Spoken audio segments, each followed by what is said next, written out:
Hello friends, welcome to Jaya's kitchen. இன்றைக்கி நம்ம எதை பற்றி பார்க்க போகிறோம்னா, எங்கள் தோட்டத்திலேயே விளைஞ்ச பச்சை கலர் தண்டுக்கீரையை பறித்து அதை எப்படி பொடி செய்கிறதுன்றதை பற்றி நம்ம பார்க்க போகிறோம். தண்டுக்கீரைனாவே நிறைய பேருக்கு தெரியும், சிகப்பு கலரில் இருக்கும் தண்டு. இது வந்து க்ரீன் கலரில் இருக்குங்க. இது ஒரு ஸ்பெஷல். இது வந்து ஒரு டைம் வந்துச்சுன்னா அடுத்தடுத்து விதைங்க வந்து நிறைய முளைக்க ஆரம்பிச்சிருங்க. இது கூட்டு, பொரியல், சாம்பார், மசியல் எல்லாமே செஞ்சு சாப்பிட்லாங்க. இது நிறைய சத்து உள்ளது. நான் வந்து இது தேவையானப்போ ஃப்ரெஷ்ஷாக இந்த மாதிரி தோட்டத்தில் அறுத்து நாங்கள் கூட்டு செய்வோம், பொரியல் செய்வோம். கீரை மசியல், சப்பாத்திக்கு, தோசைக்கெலாம் ரொம்ப ரொம்ப டேஸ்ட்டாக இருக்குங்க. இப்போ நான் இது எதுக்கு பறிக்கிறேன்னா, கீரை பொடி செய்ய போகிறேங்க. நான் நிறைய கீரை இருக்கும்போது நான் பொடி செஞ்சு வச்சுப்பேன். கீரை பொடி செஞ்சு வச்சுட்டு நம்ம கீரை தோசை செய்யும்போது கீரை தோசை செய்யலாம். அதேமாதிரி சாதம் இருந்ததுன்னா நம்ம இந்த பொடி போட்டு கீரை சாதம் செய்யலாம். அதுக்காக தாங்க நாங்கள் நிறைய கீரை இருக்கும்போது இந்த மாதிரி நான் பறித்து க்ளீனாக கழுவிடுவேங்க. கழுவிட்டு இது நல்லா பவுடர் பண்ணி ஸ்டோர் பண்ணி வச்சுன்னா நம்ம எது வேணாலும் நம்ம யூஸ் பண்ணிக்கலாம். இல்லாத போது அதுக்காக செய்கிறோங்க. இப்போ பாருங்கள், கீரை எவ்வளோ அழகாக வந்துட்டு பாருங்கள். தண்டு கீரை இது வந்து 6 அடி 7 அடி ஹைட்டு வருங்க. இது நம்மளை விட ஹைட்டாக வருங்க. இங்கே பாருங்கள், இதெல்லாம் பெரிய செடி. இதெல்லாம் நாங்கள் கீரை நிறைய பறித்து செஞ்சுட்டோம். எவ்வளோ ஹைட்டு இருக்கு பாருங்கள். இது 6 அடி 7 அடி உயரம் வளருங்க. இது எல்லாமே பூங்க. இது பூ எவ்வளோ அழகாக இருக்குது பார்த்தீங்களா. இந்த பூ வந்து அதே தானே முத்தி கீழே விழுந்து நிறைய செடி வந்துருங்க. இப்போ இயற்கையாக வந்துருக்குது. எவ்வளோ அழகாக இருக்கு பாருங்க. இந்த தண்டுக்கீரையுடைய பூ இந்த மாதிரி ஷேப்பில் தாங்க இருக்கு. நிறைய பேர் பார்த்துருக்க மாட்டீங்க. இது ரொம்ப ரொம்ப டிஃப்ரெண்ட்டான ஒரு வகையை சேர்ந்த கீரைங்க. இது பச்சை கலர் கீரைங்க. இது பச்சை தண்டுக்கீரைன்னு சொல்லுவாங்க. இது ரொம்ப ஹைட்டாக வருங்க. இது எப்பவுமே வருடம் முழுவதுமே இருக்குங்க. இந்த கீரை நமக்கு எப்பப்பெல்லாம் ஆசையாக இருக்கோ, நான் எப்போல்லாம் தொட்டுக்கிறதுக்கோ, சப்பாத்தி, தோசைக்கோ, இல்லை சாதத்துக்கு எப்போல்லாம் நான் வேணும்னா டக்குன்னு வந்து தோட்டத்து பக்கம் வந்தோன்னா இந்த மாதிரி இலைங்களை பறித்து நான் யூஸ் பண்ணுவேன். இப்போ வந்து நான் செய்கிறது உங்களுக்கு வந்து கீரை பொடி செய்யறது பற்றி தான் சொல்ல போகிறேன். பாருங்கள், இந்த மாதிரி தேவையான அளவு நம்ம கட் பண்ணி எடுத்து வச்சுட்டு நல்லா க்ளீனாக இருக்குது. பின்னாடி நல்லா சுத்தமாக இருக்கான்னு பார்க்கணுங்க. இலைக்கு பின்னாடி வெள்ளை வெள்ளையாக பூச்சிங்களாம் வர வாய்ப்பு இருக்குது. ஆனால் எங்கள் தோட்டத்தில் இயற்கை முறையில் நாங்கள் வரலாம் போடுறதுனால பூச்சிலாம் இருக்கவே இருக்காது. சுத்தமாக இருக்கும் கீரை. இந்த மாதிரி நம்ம கீரையெல்லாம் கலெக்ட் பண்ணி எடுத்துக்கலாங்க. நல்ல இலையை கட் பண்ணி எடுத்துக்கலாம். இந்த மாதிரி நல்ல இலையை நம்ம கட் பண்ணி எடுத்துட்டு கழுவிடணுங்க. இதை நல்லா கழுவிட்டு அப்படியே முழு இலையாவே நம்ம நல்லா ஒரு காட்டன் துணி போட்டு காய வச்சுட்டோம்னா ஒரே நாளில் காஞ்சிடுங்க. இது ஒரே நாளில் காஞ்சிடும். காஞ்ச பிறகு நம்ம வந்து அதை நான் பவுடர் பண்ணி வச்சுட்டோம்னா கீரை தோசை, கீரை சாதத்துக்குலாம் நம்ம யூஸ் பண்ணிக்கலாம். வருஷம் முழுவதும் நம்ம வச்சு யூஸ் பண்ணலாங்க. இதை வாங்க, இந்த பக்கமும் கொஞ்சம் இருக்குது, நம்ம கட் பண்ணிக்கலாம். இந்த மாதிரி எவ்வளோ செழிப்பாக இருக்கு பாருங்க. கட் பண்ணவே மனசு வரல, இருந்தாலும் வேஸ்ட்டாக போயிடும் இல்லைங்களா. அதுக்காக தான் நம்ம இருக்கும்போது நம்ம யூஸ் பண்ணிக்கலாம்ன்றதுக்காக சரி. நல்ல இலை பாருங்க, அப்படியே சாப்பிடலாம் போல இருக்குது. டிஃபன் இதுலேயே எவ்வளோ பெரிய இலை பாருங்க.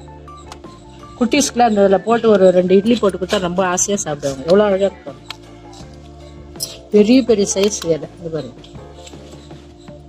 எல்லாம் பாருங்க, இலை அருமையாக இருக்கு பாருங்க. தோட்டத்தில் எனக்கு கட் பண்ணவே மனசு வர்றது இல்லை. அப்படியே பார்த்துனே இருக்கணும். எவ்வளோ அழகாக இருக்கு பாருங்க. சூப்பராக இருக்கு பாருங்க செடி.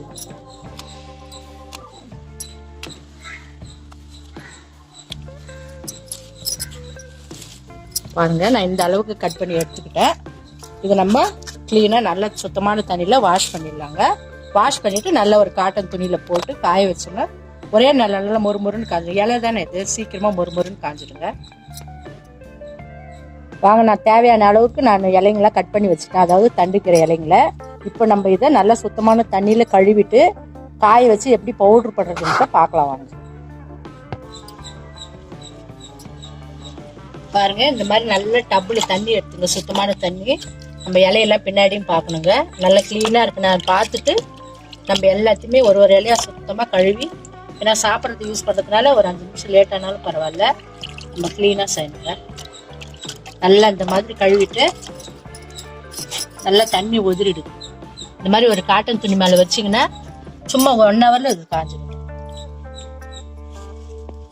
இதே மாதிரி நம்ம பறிச்சு வச்சுருக்க இலையெல்லாம் பார்க்கவே ரொம்ப அழகாக இருக்கு பாருங்க. இலை எவ்வளோ அழகாக இருக்கு பாருங்க. தண்டுக்கு இலை.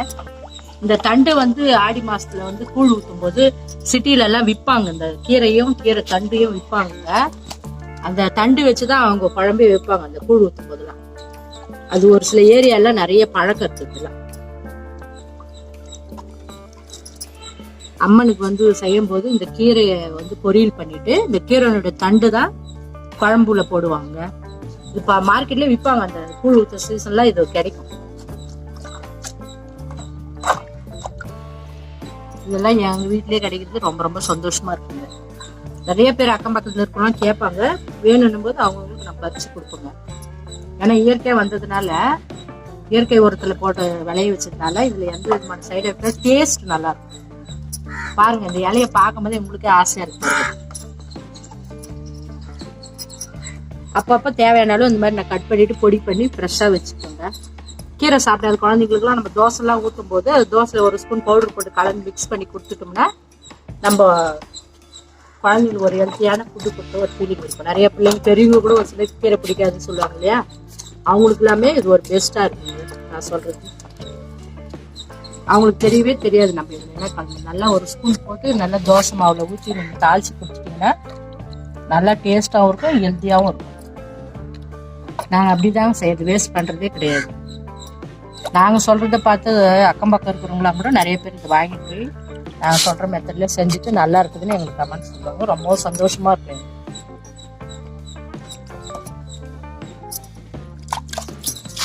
இதே மாதிரி தாங்க காய வச்சு நல்லா தண்ணியில ஒதுக்கிட்டு பாருங்க, நல்லா காஞ்சிட்டு பிறகு இன்னொரு மாதிரி கொஞ்சம் திருப்பி போட்டு நல்லா காஞ்சிடுங்க. காஞ்சிட்டு நம்ம இதை பவுடர் பண்ணி வச்சுக்கலாம். எங்க தோட்டத்திலேயே பச்சை கலர் தண்டு கீரையை இலைங்களா பறிச்சு இது வந்து கீரை பொடி செய்யறதுக்காக நான் நேற்று முன்னாடி எல்லாமே கழுவி காய வச்சுங்க. இது நேற்று ஒரு நாள் ஃபுல்லா காஞ்சிச்சு. இப்போ இந்த காய வச்ச இலையை வச்சு நான் இதை எப்படி கீரை பவுடர் செய்யறதுன்னு பார்க்க போறோம். இந்த கீரை எப்படி பதமா காய வைக்கிறதுன்னு பாருங்க, நான் செஞ்சுட்டாங்க. இந்த மாதிரி நம்ம அழுத்தோம்னா இந்த மாதிரி பொடியா வரணுங்க. பார்த்தீங்களா, இந்த மாதிரி நல்லா பொடியா வர மாதிரி இந்த பதத்துக்கு நம்ம காய வைக்கணுங்க.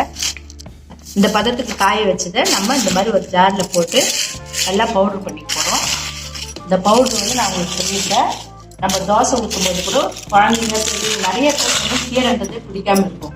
அவங்களுக்குலாம் வந்து நம்ம தோசைலாம் செய்யும்போது தோசை அடை அதெல்லாம் செய்யும் இல்லையா, அந்த நேரத்தில் இது ஒரு ஸ்பூன் பவுடர் அதை கலந்து செஞ்சோம்னா எல்லாருமே யூஸ்ஃபுல்லாக இருக்கும். இந்த கீரை சத்துக்கள் எல்லாமே முழுசாக நமக்கு கிடைக்குங்க.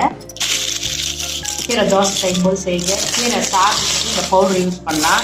நம்ம சாதம் தாளிக்கும் போது எல்லா மெத்தையும் தாளிச்சுட்டு ஃபைனலாக அதில் ஒரு ஸ்பூன் இந்த மாதிரி கீரை பவுடர் போட்டு நம்ம கலந்து கொடுத்தோம்னா ரொம்பவும் டேஸ்ட்டாகவும் இருக்கும். நிறைய நம்ம உடம்புக்கு கீரையில் உள்ள சத்துக்கெல்லாம் நமக்கு கிடைக்குங்க. அதுக்காக தான் நான் உங்களுக்கு இந்த வீடியோ போடுறோம். பாருங்கள், இந்த மாதிரி கீரை இருந்ததுன்னா வேஸ்ட் பண்ண இந்த மெத்தடில் எல்லா விதமான கீரையுமே நம்ம இந்த மாதிரி காய வச்சு பவுடர் பண்ணி வச்சுக்கலாங்க. நான் எங்கள் வீட்டில் வந்து இந்த மாதிரி பச்சை கலர் தண்டுக்கீரை, அதாவது தண்டுக்கீரைனா நிறைய பேருக்கு சரி இது சிகப்பு கலர் தான்.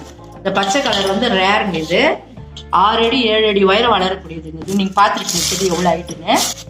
இதை நான் வேஸ்ட் பண்ணுறது இல்லைங்க. இந்த மாதிரி இலைங்களா பறித்து நான் பவுடர் பண்ணி வச்சுன்னா நிறைய யூஸ் பண்ணுவேன். வாங்க நம்ம இப்போ இந்த கீரையை நல்ல பவுடர் எப்படி அரைக்கிறதுன்றதை பார்க்கலாம். நல்லா மொறுமொறு காய வச்சுட்டு இது எப்படி பவுடர் செய்யறதுன்றதை பார்க்கலாம். ஜாரில் போட்டாச்சு. இப்போ இதை நம்ம பவுடராக அரைச்சிக்கலாம். பாருங்க, இப்போ போட்ட கீரையை வந்து இந்த மாதிரி ஃபைன் பவுடராக அரைக்கணுங்க.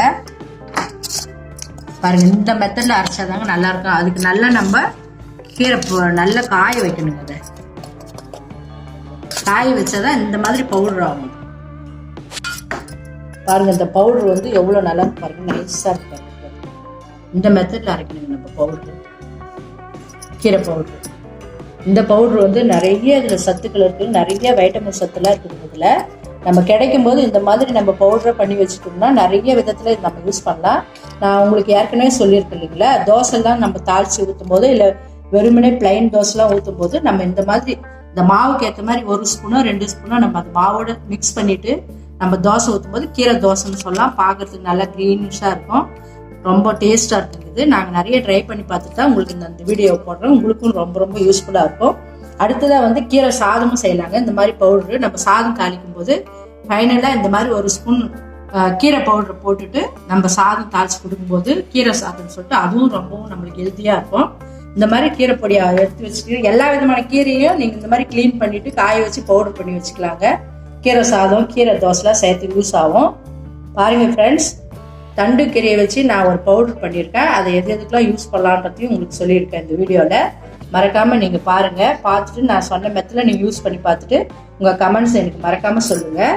இந்த சேனலுக்கு புதுசாக வந்திருந்தீங்கன்னா சப்ஸ்கிரைப் பண்ணுங்கள், பெல் பட்டனை ப்ரெஸ் பண்ணுங்கள். தேங்க்ஸ் ஃப்ரெண்ட்ஸ், தேங்க்ஸ் ஃபார் வாட்சிங்.